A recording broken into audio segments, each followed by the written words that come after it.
I'm not one to get my theology from the funny pages, but a comic strip did catch my eye today that I thought was appropriate for such a time as this. It comes to us from the Peanuts gang.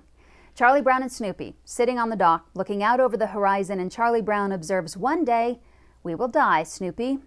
And his wise little pooch responds, "Yes, but every other day we will live." It's so simple and yet so profound.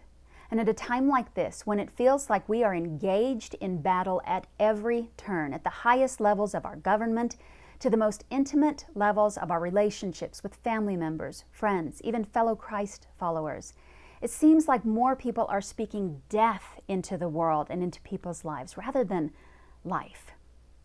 As the Israelites stood on the horizon of the promised land, preparing to enter a world that was overflowing with God's abundance, but also filled with chaos and destruction and death and false gods, Moses counseled the Israelites on what was truly the good life.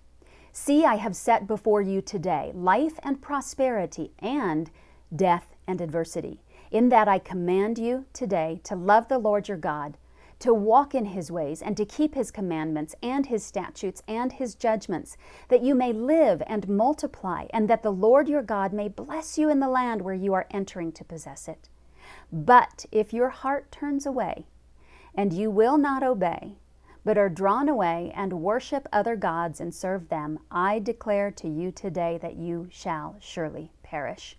So choose life, in order that you may live, you and your descendants, by loving the Lord your God, by obeying his voice, and by holding fast to him." In today's world, the good life is defined by power and money, and people are willing to do and say anything and everything to get it and keep it, no matter the collateral damage.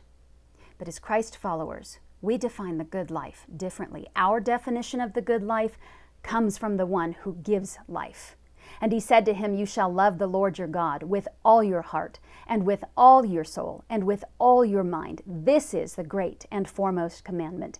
The second is like it. You shall love your neighbor as yourself." What does that look like in your life today?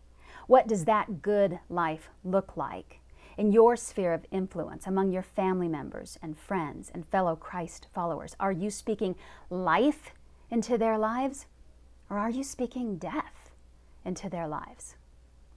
On another day, on that dock, as Charlie Brown and Snoopy looked over the horizon, Charlie Brown correctly observed, "We all want to love and be loved unconditionally." And Snoopy responded, "That's why people get dogs." Well, no, Snoopy, you're wrong about that one. That's why people get Jesus. So, my friends, what do you say today? Should we give him Jesus?